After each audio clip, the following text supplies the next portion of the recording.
Hey, what's going on, everybody? This is your favorite guy, Sean, or least favorite. Anyhow, I want to talk about an audit that I went through, that we went through, that all of us went through. And I want to talk about why I've been out. I've been off for like 6 days, maybe even 7 days. And we'll do some tactical talk. Anyhow, let's get started. Please press the like button, subscribe, share, comment.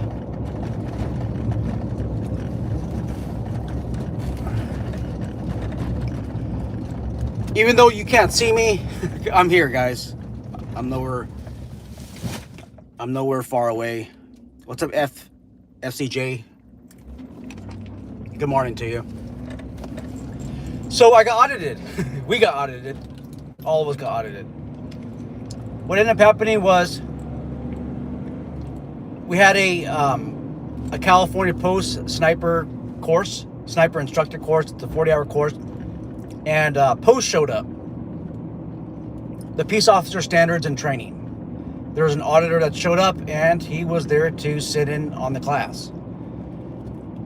Guys, this is very valuable information because I don't know anybody, honestly, who's been audited by Post. And who's Post and what do they do? Well, in California, Post is your accrediting body, so to speak. They're the regulatory body for peace officers. And I think in California, oh my gosh, we have over, I think it's like 57,000 or 67,000 peace officers. I think that most of the peace officers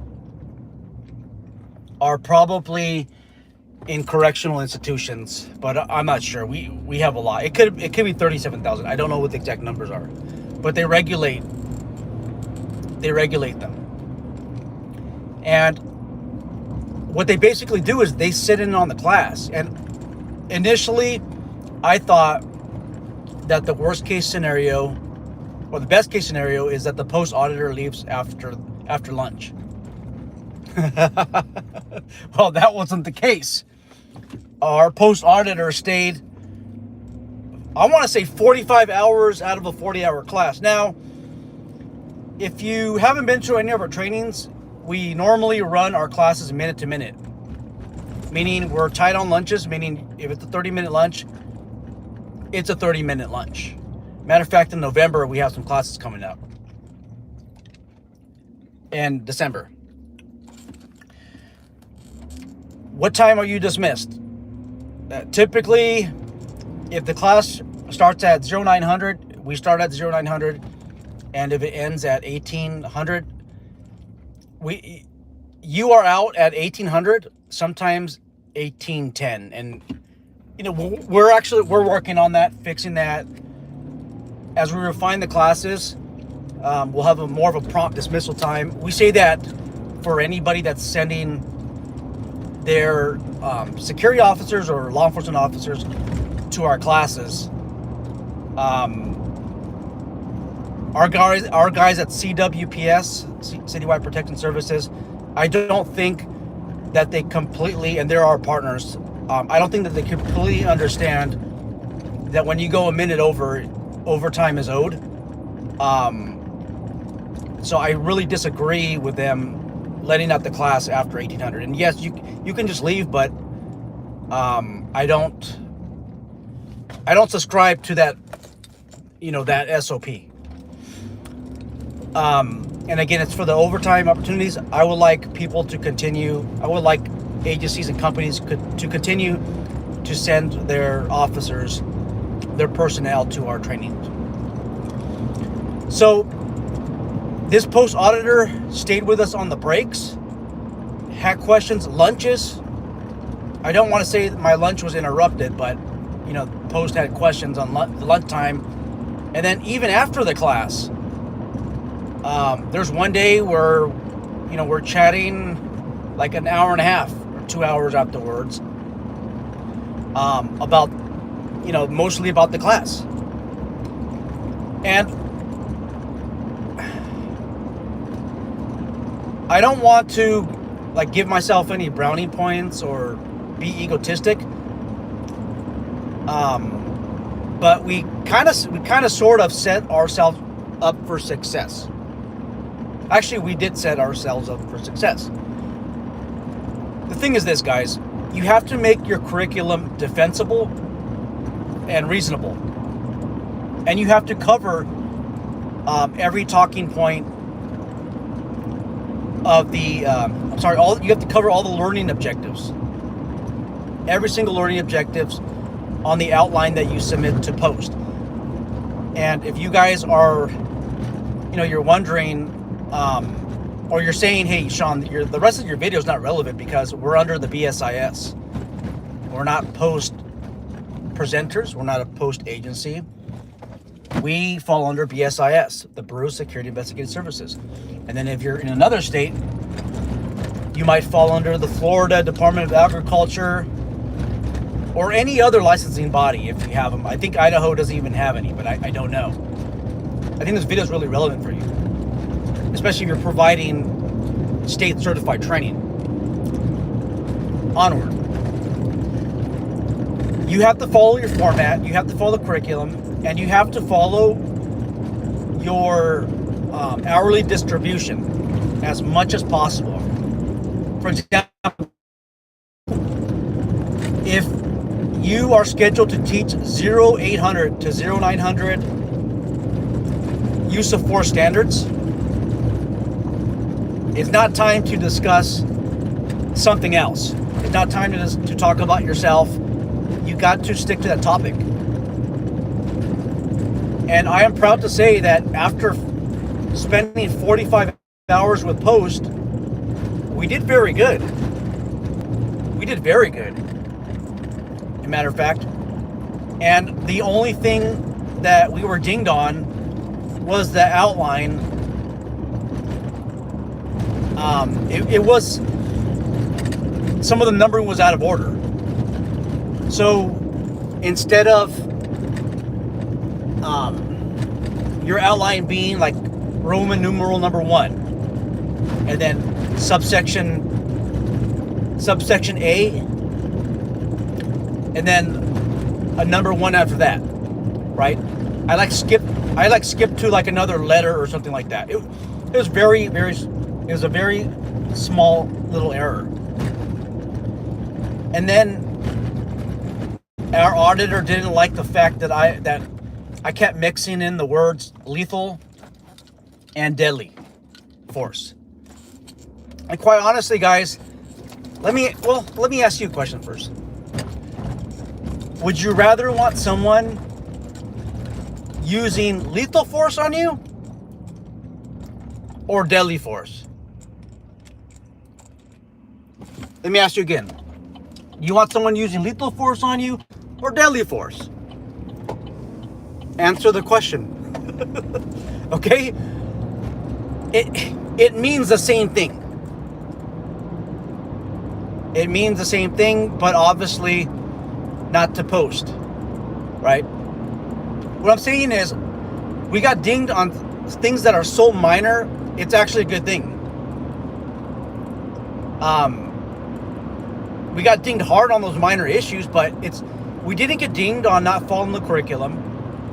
We didn't get dinged on not following the learning objectives or not covering them all. We got dinged for those small little issues. And it's because we created a defensible curriculum. And it's so easy to do. I think if you have the proper planning,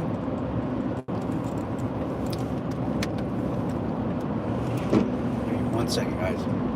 I think if you plan accordingly for your class, you take prep time. And by the way, prep time for this class, I didn't teach it. I was a student and a facilitator. But if you ask me how much work that I put into it as a facilitator, more or less about 2 weeks. but it showed. Now, if you're designing these classes or your curriculum and you don't put any planning involved into it, you're going to fail during an audit. What I really liked about this audit is that it really makes our curriculum defensible, reasonable. But those who attended this class, I want to say that they really got the bang for the buck, because everything was covered. All the learning objectives was covered. A lot of times you go to these classes and the instructors keep talking about themselves, or they talk about things that are not really relevant, and they don't cover all the learning objectives, and there's nobody to audit that. There's nobody to verify. So there's nobody to verify your learning objectives. Whenever you take a class, most of the time you just get a certificate, or sometimes you don't. But when you get a certificate, other people assume that you learned all of the training points that the training vendor promised that they were going to present. And I've been to so many classes where that's not the truth. But here, the post auditor showed up and it was all covered. Now, it also goes to, to the instructor, right? We flew our instructor from the Miami area. He obviously has operational experience in a precision rifle environment, in a sniper level environment, special operation forces overseas, and special operations on the civilian side. He has that real experience, and he was able to function under pressure. And I'm telling you guys, the CWPS instructors, Citywide Protective Services instructors, I think that they're the best in the industry. I honestly do, or one of the best in the industry. Our instructor saw that I was being very challenged by some of the topics in my teachbacks, and he got the class into micro groups while they do about 2-hour teachbacks with each other, and then he spent like an hour and a half, maybe 2 hours, on a personal basis with me, making sure I succeed.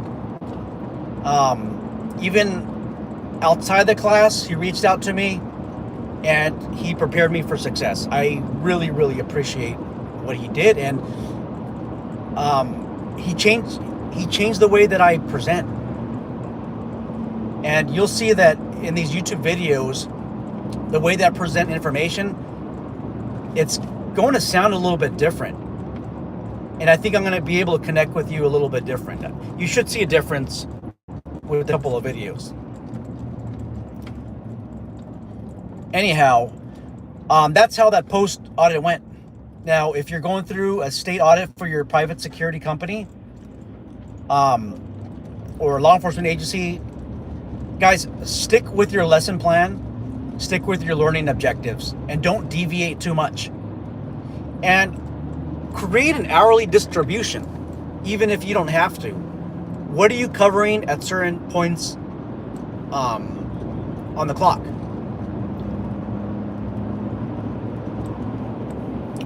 I teach a lot with Randy from CWPS, and Randy's very passionate about the different topics that he presents. But sometimes him and we go off topic a little bit. Feel like we're doing that. We feel like we are losing our audience a little bit. We just refer back to the hourly distribution, or I'll ask Randy, hey Randy, what do you think about, so if we're talking about billing entries, and then we're getting past that time frame on our hourly distribution, I'll just say something like, hey Randy, how do you think that the use of force standards applies in the private security sector as it relates to active attack incidents or something like that. And then that's a cue, like, hey, let's get back on topic. So anyhow, so far everything's looking good. Guys, if you haven't trained with us already, please do so. I'm connected with like 3 companies, 4 companies, 5 companies. If you want something, reach out to me on my website, crimebullet.com. CRIMEBULLET.com. We are more receptive. When I say we, I mean the different companies I'm associated with. We're more receptive if you are an employer or you're manager of an organization and you are paying your way for a group of your staff. Some of you asking me about like, when's the next class? When's it, for, hold on. I'm trying to activate my defroster. Sorry, guys. Some of you might be asking me about, hey, Sean, when's the next shooting class, firearms class, tactical class, ballistic shield class, whatever it is, right? And usually I don't have an answer, except the active response classes or active shooter response classes. That's a different story. We have classes in November and December, but for all the other classes, it depends. If you can get a group going, then we can get something going. And then being a facilitator or having a venue, it really brings the training to you. All right, onward. So, what are we talking about? Oh, so the whole goal of me attending sniper instructor training at a pretty, I want to say at a high level, when you compare it to other courses out there, is to see, one of the many reasons is to see how efficient, how effective a pistol caliber carbine would be in private security. Now, if you're in California, I've done like 8 or 10 videos as to whether this is legal or not. I could do other videos on it. You gotta just comment below, right? And I'll do it for you guys again. But let's just say it is legal in your state. Is this something that you should get into if you're working private security? And then next, is it worthwhile to put magnification on that carbine or on that rifle? Is it even worth it? And what do the ballistics look like? Now, my goal was to get a hold of maybe like a Ruger PCC, but honestly, guys, I got hit really hard with the new laws. My company took like a 30% pay cut. Thank you to Cal Saga. And I don't want to say I'm struggling, but I have to work with a lot less revenue now because of this whole Cal Saga thing. That's one of the many reasons why I did get so upset with them, is because of all these bills that they got passed in their favor. There's less people being able to start a security company. That means less business. There's less people taking exams, less people needing study material, which is basically what I sell on Amazon. Study material to pass the qualified manager, private patrol operator, or the private investigator exam. If you are able to get a hold of a PCC, I'm in Imperial County. I have access to a range. And if you have, I got scopes. I really want to test this out. Obviously you have to buy the match grade ammunition, sorry, but you got to buy it, right? Come out here and we'll test out the PCC. If you own a security company and if you're really wondering if it's worth it, from somebody, I don't want to say I'm an expert in precision rifle, but I have a little bit more knowledge than your average long gun instructor in California. A little bit more knowledge. That's it. I really want to test this out. It's a concept that I've been in disagreement with ever since PMOs came out, pistol mounted optics, or red dots. I've done videos on this. I just think with a PMO mounted on your pistol, I just think it's more convenient, maybe even more efficient, to present that in an active attack situation rather than running to your vehicle, your patrol vehicle, and getting your pistol carbine. But again, I want to test this out, but I don't have the funds to buy a pistol carbine.